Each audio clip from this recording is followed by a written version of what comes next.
Hello, I'm Josh Okerson, and I met Michael Wright in 2020. It's kind of unusual circumstances. I bought a painting off eBay, and it was signed by de Kooning, and I didn't know if it was real.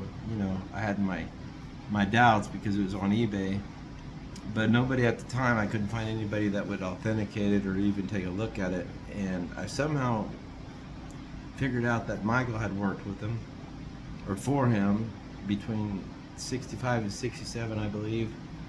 And I somehow managed to get a hold of him, and I told him, "Hey, can I bring this painting down?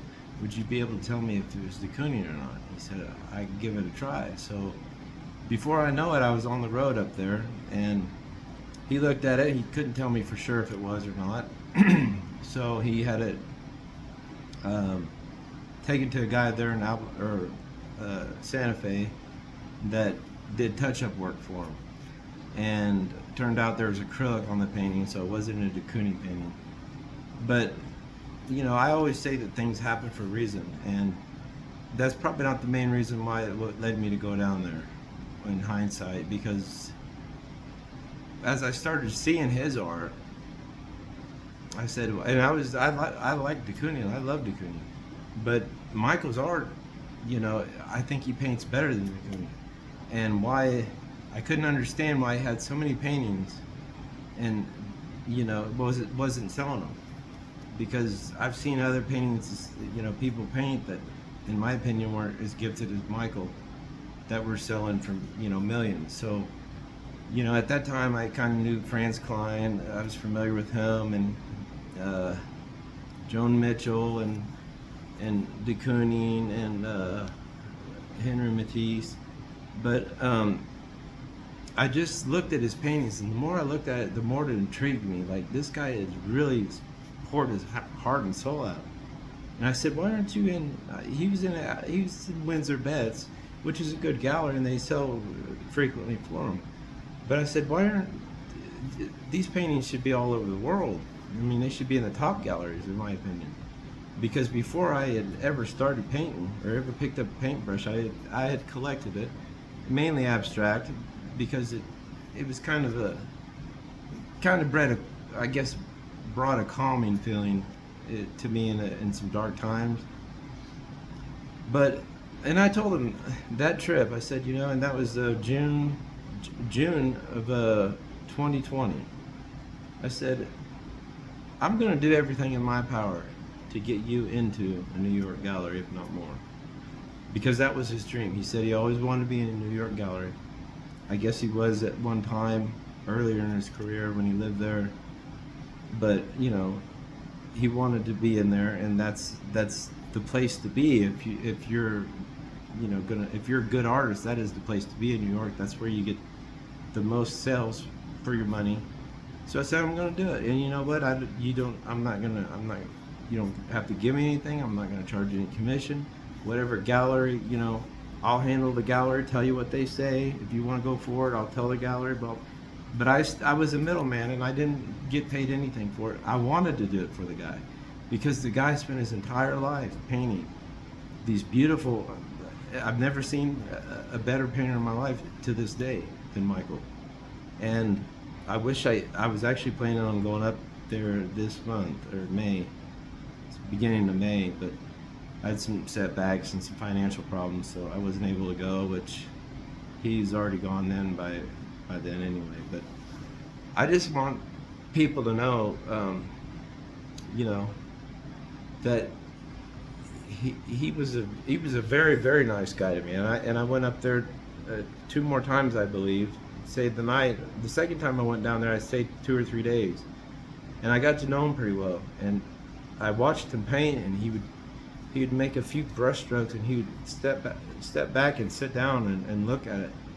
And I was just amazed at how much just energy and emotion he brought to his paintings. He lived for it. But I just want to say that I wanted to help the guy, because I saw somebody that was kind of like me. I At the time, I had written a book, signed with a hybrid publishing company, who didn't really do much for the book. They basically took 75% of what I made, but didn't promote it. I did all the promoting. I did everything for myself, and I still didn't make any money off it.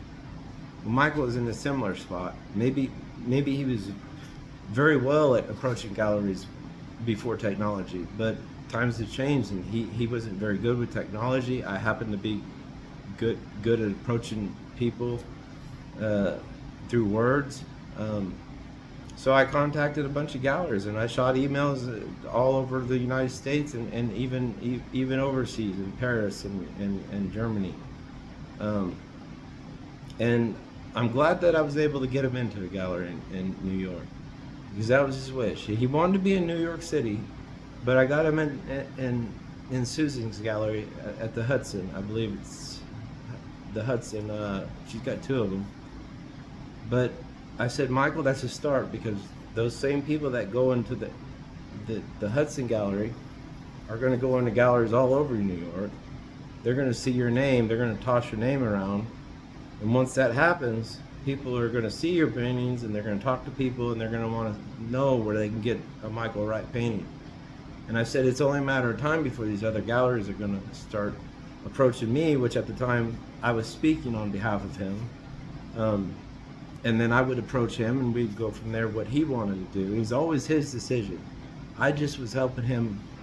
I was the medium, I guess, the translator between what he wanted to do and how to say it in digital terms, I guess, so to speak, in today's technology.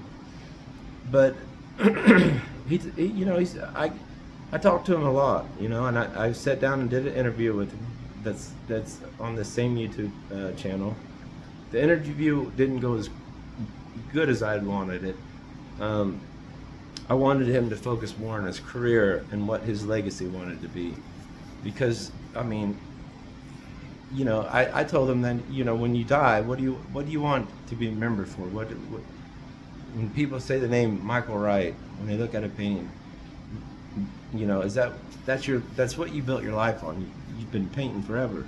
He must have 600 paintings in his barn, in his house. And I said, those deserve as much as you think they need to be worth, and eventually you'll get to that point. It's just, he had been out of the big picture, I guess, for a while. And I'm not saying anything that Santa Fe is per capita is the third best art city in the United States, I believe. But he always wanted to be in New York. And I basically wanted him to discuss that, and he discussed a lot about his childhood, and a lot about moving, and a lot about, how he spent time with his sisters, and he didn't do so good in school, and he started these paintings and painting for his classmates at like 10 years old, and they recognized the talent immediately. And it only grew from there. He spent the rest of his life working up, until he passed. But I really wish I could have been there. I wish even more that I went up there sooner. I've been telling them that, I'm gonna try to go up. It's just it's so expensive, and there's so many things that kind of financially hit me at once. And I don't have a car, so you got to rent a dependable vehicle, and you got to find a place to stay. And since Michael's no longer alive, I'd have to rent a hotel, and it'd be too much of an expense at this point. Now, that's not to say that had I given a little bit notice, like if somebody had told me when he died, I might have been able to put aside some money enough to get up there. And I'll still come up there. I would love to meet the daughters. I will say he loved you guys a lot. And Michael's maybe kind of like me. He doesn't show a whole lot of physical emotions. He's best showing his emotions when he paints. But there's been times in that interview where I had to cut it, because he would talk about some stuff that he regretted and he wasn't proud of, but he did love you guys. And that's one thing I want you to know, and that I wish I could be there, and I'm glad that I was able to help him. Now where his art goes from here, that's, I guess he discussed that with the nephew, and I'm sure that it'll still continue to succeed because art speaks for itself. It's just a matter of getting it in front of the right eyes, and I think his nephew can probably do that. I was able to do quite a bit in a couple years, but I really believed in him, and I still do. I still do think he's a brilliant artist. But whoever decides to take over or sell the paintings, or wherever you guys decide to go from here, I just hope that it's something that Michael would want, which I'm sure that he discussed with you. I'd be more than happy to represent him, but that probably won't happen, since he's no longer here to make that decision. But I did get him, I promised him a few things, and I got him into some galleries, and I got his name around, and I really hope that helped in the future, because that man deserves every bit of what he's asking out of his paintings. He's made ends meet his entire life and still painted. I think that it's time for the family and for him and for the world to start to begin to see those paintings, not just in Santa Fe, not just in New York, but around the world. And I think that'll happen if given the right promotion. But I appreciate Windsor Betts always answering my questions, being there. I appreciate everyone that's sent me pictures, and everybody that's supported Michael. I appreciate Michael, because I never did anything without consulting him first. I thank you, Susan, because that was his dream. You made his dream come true, and ironically how that worked.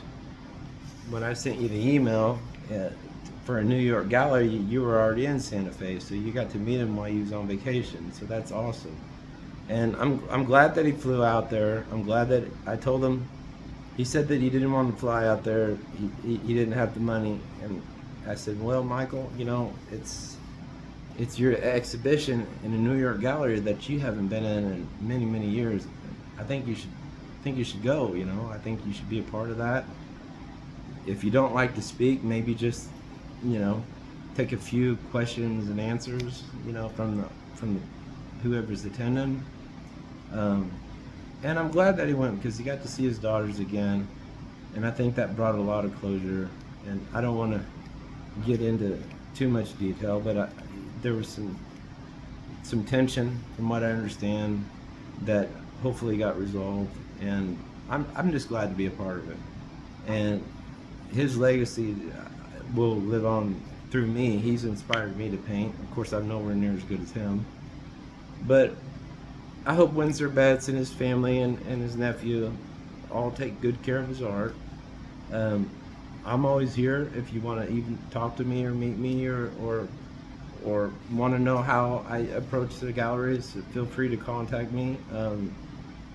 The Windsor Betts should have my number. Jonathan's got my number. I really wish I was there, though. I wish I was there before, and especially at this event. But I hope that you guys take lots of pictures. There is an interview that I did with Michael. It's not all that professional, because I'm not a professional at everything, but I did the best I could to make sure that something lived on once his death occurred. I'm glad that he went peacefully and not in pain, from what I understand, and he enjoyed every minute of life up to the end, and he lived a long life, a very long life. And I'm gonna miss him.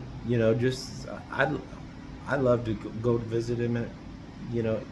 Just the drive to New Mexico was awesome for me, because I don't get a chance to go on a whole lot of road trips. But anyway, the family, I'm really sorry for your loss. Michael was a good guy.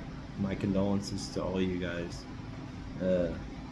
And I just hope that I maybe get to meet you one day. I talked to Jonathan today. I do plan on going up there again. It won't be to Michael's this time, sadly, but it'll be somewhere. I'll get to see Windsor Betts Gallery. I think we went by it when I was visiting Michael last, but I never did go in there. But I hope he takes a lot of pictures. And if you need anything, or if you have any questions, just feel free to contact me via email or my phone number. Um, I'm not. I didn't do any of this for financial gain. If I wanted to make money, I'd go out and make money. I did it because I saw a guy that was underrepresented that should be overrepresented. These galleries, in my opinion, should be fighting for his work. Not he shouldn't be having to approach them and ask them to take them, because he's too good. He was way too good for that, and he did have a sense of pride about his, and I admired that, because I knew he was good, and he knew he was good, and he just didn't have that right person to go through to approach the galleries the way that you approach them nowadays. And even I'm not sure how that officially works, but I thought it's probably technology related, and I did what I thought would get him into a gallery. What I would do, professionally, is write a professional document like you do in college, and it happened to work. I wish I could have got him in a lot more, but I got him into New York, and that's the promise I made to him. And I hope that his name takes off from there, and I hope that his art begins to sell, and that his family and friends begin to see all his creations come to life and live forever, and that his legacy will be his name will live on long, long, long after I'm gone. And I just appreciate knowing the guy. He taught me a lot about painting, about life. He came to me at a time that I needed a friend, if anything, and I think I came along at the right time where he needed somebody to kind of help him in a way to get his art out, because someone that good should not be making ends meet, so to speak. But I appreciate the opportunity to know him and to help him in what way I could. And like I said, and Susan, she played a big role in it. Amy from Ghost Wolf Gallery in Albuquerque, and I think there's a couple others I just can't remember. The smaller ones I can't remember right offhand, and there were several more that were interested. I just never heard back from him, but he really was a special guy. I'm gonna miss him. I'm gonna miss him a lot. I was really, I wouldn't say surprised. He lived a long life, but I was really saddened by it, because it was like, man, I instantly felt regret. I wish I would have went up there when I said I would try, and every month I said I'd try, and it was too late by the time I had a little bit of money. But I will be back soon. I'll go up see Jonathan and see the gallery at Windsor Beds, and I just wish you guys the very best. I'm sorry I couldn't be there in person, but my condolences go out to the family, and he'll always be remembered by me. I've got a book in there that he gave me all about art, and I gave him a copy of my book, Absolute Reality, A First-Hand Walk with the Divine, which is about a near-death experience I had in 2009, I believe. But he's in a much better place now, and I'll never forget him. He's one of those people that it doesn't matter if you come in contact with him once or you've known him for years. He has an aura, and he has an energy about him that can't help but stick with you. His carefree, kind of worry-free mindset, it intrigued me, because I'm the opposite. I'm always worrying. I have anxiety and stuff. Michael doesn't. He can get melanoma removed off his back and be painting the same day, and that would scare the shit out of me. But you know, I learned to use that side of the brain that I didn't think I had, that creativity that I had never exhibited in high school. But you know what? I told him the first time, I said, I'm going to try this, Michael. I said, I'm going to get me a piece of canvas. I'm going to get me a frame, and I'm going to pick up some paint, Winsor Newton, I believe it was, just kind of cheap paint. And I said, I'm just going to try to paint abstract, let everything out, and just not plan anything and see what happened. And I will show you that first painting, but keep in mind, it's no Michael Wright. But, you know, I'm sorry he's gone. I wish I would have said goodbye to him. And like I said, if you guys need me for anything, contact Jonathan. I just hope that his legacy continues to live on, and that his art touches so many people like it's touched me. You know, I mean, I could still look at pictures of his art and just be inspired, even on a gloomy day. But I'm thankful that I got to know him, and I'm thankful that I, you know, got to help him. And I did it in a way that I didn't want or expect anything in return. The guy was struggling already. I wanted to make sure that I did everything I could to help him succeed, while he was still alive and well after. But anyway, you know, I'll miss him, and I'm sorry for the family, and my condolences really do go out for you guys and everyone that knew him. I've heard nothing but good things from him. But in closing, if you guys have any questions, or if you want to talk, or you know a little bit more about what me and Michael kind of discussed, and you know what he thought about art and what he thought about my art, you can always give me a call. But I'll show you a picture of the very first painting, as well as some of my other ones that I have along this wall here, and along that wall, and along behind here, canvases that have never been finished. But he was inspiring, and he brought out a side of me, that creativity side that I swear I never thought I had. I couldn't draw a stick figure in high school. But I'll show you these paintings. God bless you guys. I'm gonna miss them a lot, and I'll try to get up to Santa Fe to visit and see the gallery, and hopefully maybe meet you, the daughters and the nephew, and Jonathan, and the people that work at Windsor Beds. But you know, I pray that you guys find peace. I know it's a difficult time. He lived a long life, and you know, he wasn't in pain or anything, from what I understand, in the end. So I'm thankful that he did go the way he did, because a lot of people don't at that age. But I'll show you some of the paintings, and I appreciate you taking time to watch this, and God bless you guys. And I wish I could be there, but I'll be there up there in the future. Thanks. Oh, there's one. Let's see if you can see it. Well, it's called, I believe that one's called, I forget the name of that one, but here's a more recent one. Michael liked this one a lot. This is the biggest one I've done.